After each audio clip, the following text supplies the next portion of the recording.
تو حضرت معاذ بن جبل رضی اللہ تعالیٰ عنہ کہتے ہیں کہ صبح کے خوبصورت لمحے اور حضور کی قربت اور سفر کی گھڑیاں اور چل بھی رہا تھا میں آقا کریم علیہ السلام کے ساتھ ساتھ، تو موقع غنیمت جانا تو میں نے کہا کہ اے اللہ کے پیارے رسول صلی اللہ علیہ وآلہ وسلم، مجھے آپ کی قربت میسر آئی ہے تو اس موقع سے میں فائدہ حاصل کرتے ہوئے آپ سے سوال پوچھنا چاہتا ہوں، اور وہ یہ کہ مجھے کسی ایسے عمل کے بارے بتا دیجئے جو عمل مجھے جنت میں داخل کر دے اور جہنم سے دور کر دے۔ تو حضور علیہ السلام نے اس سوال پر ان کی تحسین فرمایا تو نے بہت بڑا سوال کیا ہے، اس کا جو جواب ہے کہ جنت نصیب ہو اور مجھے جہنم سے نجات ملے تو یہ اتنا آسان کام نہیں ہے، یہ بڑا مشکل کام ہے، لیکن جس پر اللہ آسان کر دے اس کے لیے مشکل نہیں ہے۔ یعنی جنت آسانی سے نہیں ملتی، جہنم سے بچنا بھی اتنا آسان نہیں ہے، بہت سارے گناہوں سے بچنا پڑتا ہے، لیکن اللہ جس کے لیے آسان کر دے اس کو نیکی کی توفیق دے دیتا ہے اور برائی سے اس کو بچا لیتا ہے۔ اگر تو چاہے کہ جنت میں جائے اور جہنم سے نجات ملے تو تمہیں اللہ پر ایمان بھی لانا پڑے گا، اور ایسا ایمان جس میں شرک کی آمیزش تک نہ ہو، اسی کی عبادت تیری زندگی کا مقصود ہو، اور نماز بھی ادا کرنا ہوگی، زکوٰۃ بھی دینا ہوگی، روزے بھی رکھنے پڑیں گے اور تجھے حج بھی کرنا پڑے گا۔ جنت میں داخلے کے لیے یہ شرائط ہیں کہ تم یہ کام کرو گے۔ پھر ارشاد فرمایا میں تمہیں بھلائی کے دروازے ہی نہ بتا دوں۔ ارشاد فرمایا الصوم جنہ، روزہ ڈھال ہے۔ ڈھال آپ سمجھتے ہیں، اگر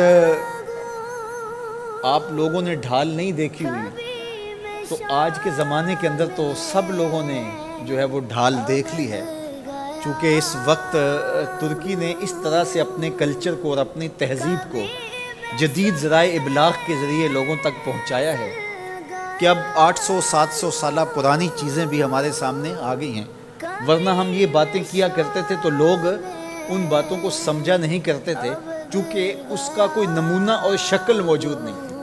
جب دشمن تیر پھینکے تو تیر سے بچنے کے لیے وہ لوہے کا پتلا جو آگے کر دیا جاتا ہے، جو تیر کو اپنے اوپر روک لیتا ہے، اس کو عربی میں جنہ اور اردو میں ڈھال کہا جاتا ہے۔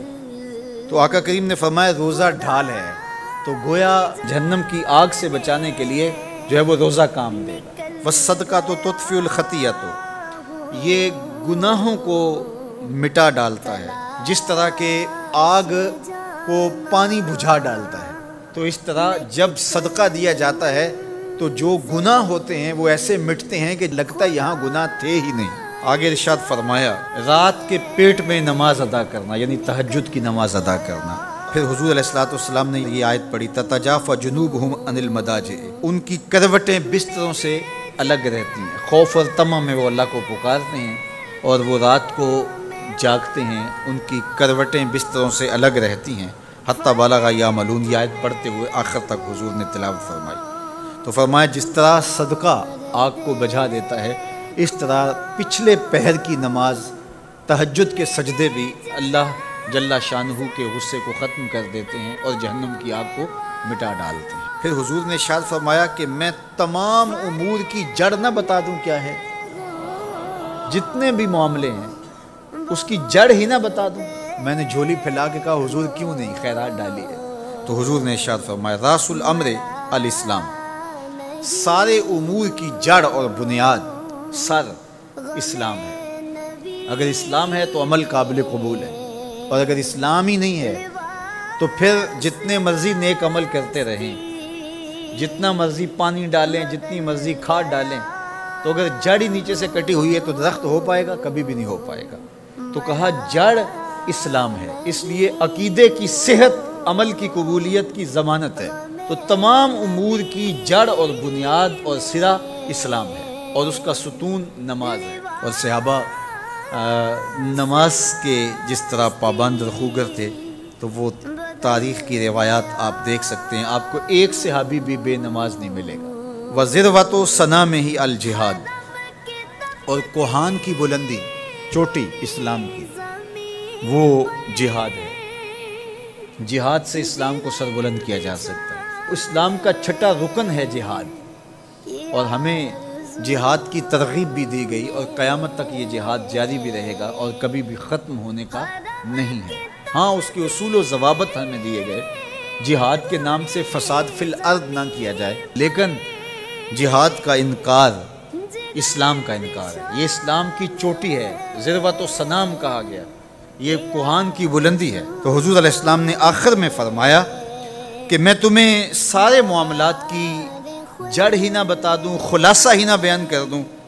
قلت بلا یا نبی اللہ، میں نے کہا اے اللہ کے نبی کیوں نہیں؟ فاخذ بلسانہ، حضور نے اپنی مبارک زبان کو پکڑا، فقال، اور فرمایا کف علیک ھذا، کہا اس کو روک لے، اس کو کنٹرول کر۔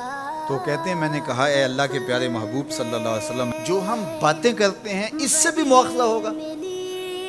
یعنی عمل پر تو پکڑ ہوگی، لیکن جو ہم زبان سے بات نکال دیتے ہیں تو کیا اس بات پر بھی مواخذہ ہوگا؟ تو حضور علیہ السلام نے ارشاد فرمایا کہ لوگ منہوں کے بل یا ٹھوڑیوں کے بل جہنم میں ڈالے جائیں گے، یہ ان کے بولے ہوئے بولوں کی وجہ سے ہوگا، ان کی زبان کی کمائی کی وجہ سے ہوگا۔ تو اپنی زبان کی حفاظت کرو تو جنت کا داخلہ مل جائے گا۔ تو گویا زبان کی حفاظت سے لے کر کے اللہ کے حضور سجدے تک اور اللہ کی عبادت تک، یہ ہے وہ نصاب جو جنت میں جانے کا ہے۔ اللہ ہم سب کو 5 گانا باجماعت نماز کی توفیق دے، اللہ ہمیں توفیق حج کی نصیب کرے، اللہ ہمیں رمضان المبارک کے روزے رکھنے کی توفیقات سے مالا مال کرے، اللہ اپنی راہ میں جد و جہد اور جہاد کی توفیق سے مالا مال کرے، اور اللہ ہمیں ہماری زبان کی حفاظت کی توفیق دے تاکہ ہم خیر کی راہوں کے مسافر رہیں۔